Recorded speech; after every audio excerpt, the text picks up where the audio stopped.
Assalamualaikum warahmatullahi wabarakatuh. Perkenalkan, nama saya Zara Safia Permata.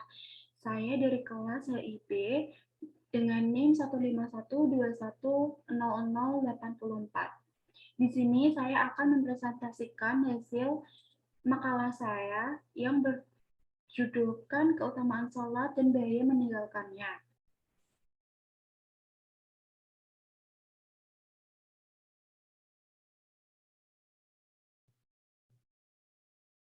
Islam adalah agama yang dibawa oleh baginda besar Nabi Muhammad SAW untuk umat manusia agar dapat hidup bahagia di dunia maupun di akhirat.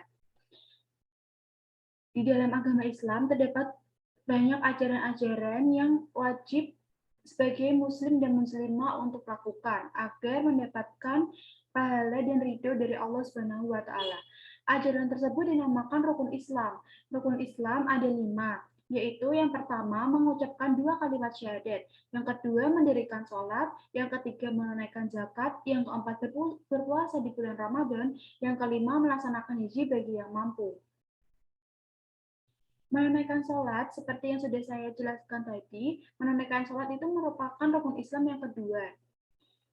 Sholat merupakan tiang agama. Hal tersebut diriwayatkan oleh Baihaqi dalam hadis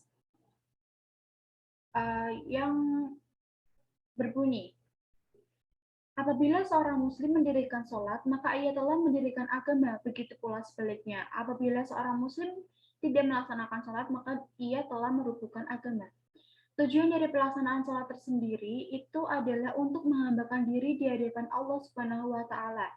Dalam melakukan sholat, terbentuk hubungan antara manusia sebagai makhluk buatan Allah dan Allah Subhanahu wa taala sebagai sang pencipta.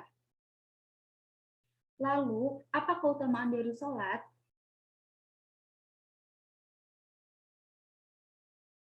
Sholat memiliki keutamaan yang banyak sekali. Yang pertama adalah merupakan ibadah yang pertama kali dihisab. Pada hari kiamat nanti, kita akan dihadapkan pada yaumul hisab, di mana semua amalan yang kita lakukan selama hidup di dunia akan dihisab, baik perbuatan yang terpuji maupun yang tercela, sekecil apapun itu, untuk mendapatkan balasan yang setimpal. Salah satu amalan yang akan dihisab yang pertama kali adalah sholat. Dalam hadis riwayat Tirmizi dan Abu Hurairah dikatakan bahwa amalan yang pertama kali dihisab ketika hari kiamat adalah sholat. Melihat pentingnya sholat tersebut, maka sudah seharusnya kita sebagai muslim dan muslimah yang baik untuk selalu memperbaiki kualitas sholat yang kita lakukan agar ketika di hari hisab tersebut datang, kita sudah membawa bekal yang cukup. Yang kedua adalah diampuni dosa-dosanya. Selama kita hidup di dunia, pasti kita telah berbuat dosa, baik dosa kecil maupun dosa besar. Cara agar Allah Subhanahu wa taala mengampuni segala dosa-dosa kita adalah dengan mendirikan sholat tepat waktu dan khusyuk. Yang ketiga adalah mendapatkan pahala. Ketika seorang muslim dan muslimah mendirikan sholat, maka ia akan mendapatkan pahala dari Allah Subhanahu wa taala. Terlebih lagi ketika mendirikan sholat dengan cara berjamaah. Hampir semua orang mengetahui bahwa derajat mendirikan sholat berjamaah itu 27 lebih baik dibandingkan dengan mendirikan sholat secara munfarid atau sendirian. Yang keempat adalah mendapatkan balasan surga dari Allah. Jika seorang muslim memiliki bekal pahala yang cukup, maka insya Allah dia akan ditempatkan oleh Allah Subhanahu wa taala di surga Allah yang sangat indah. Yang kelima adalah penolong manusia di dunia maupun di akhirat. Sesuai dengan Quran surah Al-Baqarah ayat 45 disebutkan bahwa jadikanlah sabar dan sholat sebagai penolongmu, dan sesungguhnya yang demikian itu sungguh berat, kecuali bagi orang-orang yang khusyuk. Sholat bisa dijadikan kekuatan seorang hamba ketika mendapat musibah sekaligus menjadi pengangkat derajat seseorang hamba.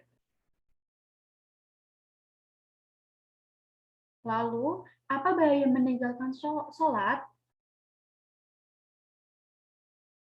Ketika Sayyidina Fatimah bertanya kepada ayahnya tentang apa yang akan terjadi ketika seorang meninggalkan sholat, maka ayahnya menjawab bahwa orang tersebut akan mendapatkan 15 bencana atau bala. Yang pertama, Allah menghilangkan berkah dari umurnya. Yang kedua, Allah akan menghilangkan berkah dari rezekinya. Yang ketiga, akan memusnahkan tanda-tanda orang soleh dari wajahnya. Yang keempat, setiap amalan yang dikerjakan tidak akan diberi pahala. Yang kelima, doa tidak akan naik ke langit atau tidak dikabulkan. Yang keenam, doa orang-orang saleh tidak akan meliputinya. Yang ketujuh, akan meninggal dunia secara terhina. Yang kedelapan adalah akan meninggal dunia secara kelaparan. Yang kesembilan, meninggal dunia secara kehausan. 10, Allah akan mengutus malaikat untuk menakut-nakutinya di alam kubur. Yang ke-11, kuburannya akan terasa sempit, hanya diselimuti oleh kegelapan. 12, Allah akan mengutus malaikat untuk menyeretnya dalam keadaan tengkurap dengan disaksikan oleh para makhluk. Yang ke-13, akan dihisap dengan hisap yang berat. Yang ke-14, Allah tidak akan sudi untuk melihatnya. Yang ke-15, Allah tidak akan menyucikannya dan baginya siksaan yang pedih. Bahkan, ketika seorang muslim dengan sengaja meninggalkan sholat, terutama sholat subuh, maka ia akan masuk ke dalam neraka selama 30 tahun, yang berarti itu sama dengan 60.000 tahun saat di dunia. Hal itu terjadi ketika satu kali saja meninggalkan sholat subuh, sehingga tinggal dilipat gandakan dengan berapa kali ia meninggalkan sholat subuh dengan sengaja. Lalu, Allah itu senantiasa memberikan keringanan kepada umatnya dalam melaksanakan ibadah. Ada 7 bentuk keringanan. Keringanan tersebut itu dinamakan ruksah. Yang pertama adalah ruksah dalam bentuk pengguguran. Ruksah ini itu berarti dia sesuatu yang awalnya wajib, tetapi karena adanya kesulitan, maka kewajiban itu akan gugur. Contohnya, ketika hendak sholat Jumat, tetapi sedang sakit, maka orang tersebut tidak apa-apa untuk tidak melaksanakan sholat Jumat. Yang kedua adalah ruksah dalam pengurangan beban. Ini dalam contoh kasus adalah ketika dalam perjalanan kita tidak dapat menemukan masjid, maka dari itu kita diperbolehkan untuk mengqashar sholat kita. Yang ketiga adalah ruksa dalam bentuk penggantian. Keringanan dalam bentuk ini itu mengganti suatu ibadah yang satu dengan ibadah yang lain yang memiliki fungsi yang sama. Contohnya saja ketika kita tidak memiliki sumber air yang cukup, maka kita diperbolehkan untuk tayamum untuk melaksanakan ibadah sholat. Yang keempat adalah ruksa untuk mendahulukan sesuatu yang belum datang waktunya. Ini pada umumnya dilaksanakan saat pelaksanaan sholat. Ini tuh memajukan waktu sholat yang belum datang. Contohnya sholat jamak takdim maghrib dengan isya di waktu maghrib. Yang kelima, ruksa mengakhirkan sesuatu yang telah datang waktunya. Contohnya sholat takhir zuhur dengan asar di waktu asar. Yang keenam, ruksa dalam bentuk kemurahan.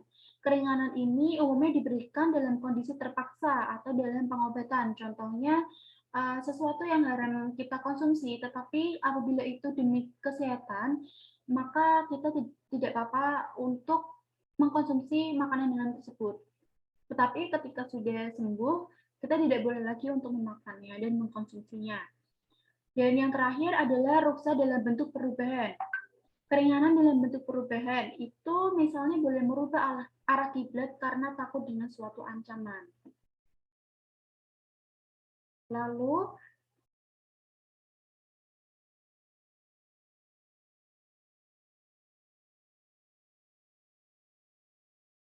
cara agar Allah menerima salat kita dan tanda-tanda salat kita diterima. Jadi itu dalam salat itu ada syarat sahnya. Yang pertama adalah beragama Islam, yang kedua sudah balik, yang ketiga berakal sehat, yang keempat suci dari hadas dan najis, yang kelima menghadap kiblat, yang keenam mengetahui masuknya waktu sholat dan dikerjakan sesuai dengan waktunya. Yang ketujuh adalah memahami syarat, rukun, dan sunnah sholat. Dan tanda sholat kita diterima oleh Allah itu adalah merendah diri. Merendah diri ini itu artinya ketika kita hendak melaksanakan sholat, perlu diketahui bahwa kita akan menghadap kepada Allah Subhanahu wa Ta'ala, Sang Pencipta alam semesta. Oleh sebab itu, kita harus merendahkan diri serendah-rendahnya di hadapannya. Yang kedua adalah mampu menahan hawa nafsu. Yang ketiga adalah banyak berzikir, karena dengan berzikir berarti kita itu senantiasa untuk mengingat dan selalu memuji nama Allah Subhanahu wa taala. Yang keempat, memiliki sifat dermawan. Jadi ada banyak juga manfaat sholat bagi tubuh. Jadi tidak cuma manfaat sholat bagi rohaniah, tetapi bagi tubuh memiliki banyak sekali manfaat. Yaitu ketika ruku. Ini satu, menjaga melekatnya tulang tungging dengan tulang pinggang sehingga persendian tetap licin. Yang kedua, dapat memperbaiki posisi bayi yang kurang baik pada ibu hamil sehingga saat melahirkan tidak patah tulang tunggingnya. Yang ketiga, memperlancar sirkulasi darah dari jantung ke seluruh tubuh. Yang keempat, memperlancar sirkulasi darah dari jantung ke seluruh tubuh. Lalu ada gerakan ketika hendak sujud dan bangkit dari sujud yang baik dan benar akan memperkuat otot kaki, baik untuk perempuan maupun laki-laki. Selanjutnya dapat mengurangi stres, karena menurut para ahli sains, stres dapat dikurangi dengan cara duduk dan menenangkan diri. Hal tersebut sejalan dengan apa yang dilakukan ketika sholat, karena sholat itu penuh dengan ketenangan. Lalu ada juga saat duduk tahiyat. Yang pertama bagi wanita. Duduk tahiyat dengan benar akan memperkuat otot-otot kemaluan sehingga saat melahirkan tidak mudah mengalami kerobekan. Yang kedua bagi pria. Duduk tahiyat yang baik dan benar akan memijit kemaluan sehingga memperlancar air seni. Zakar dapat berekskresi dengan baik sehingga akan memproduksi sperma tidak lebih dari semestinya dan akan hidup sehat. Lalu saat sujud itu juga memiliki manfaat, yaitu otot menjadi kuat, limpa terjepit sehingga aliran darah menjadi lancar. Yang kedua, mengalirnya aliran darah ke otak. Yang ketiga, berkembangnya otot bagi dada wanita. Kesimpulan yang dapat saya ambil dari keutamaan sholat dan bahaya meninggalkannya adalah sholat adalah salah satu ibadah yang sangat penting dan wajib untuk dilaksanakan bagi seluruh kaum muslim dan muslimah. Bahkan jika diibaratkan dengan rumah, sholat itu menjadi tiang yang menyokong fondasi rumah. Apabila seorang muslim itu giat dan khusyuk dalam menjalankan sholat, maka fondasi rumah tersebut akan semakin kokoh. Begitu pula dengan sebaliknya.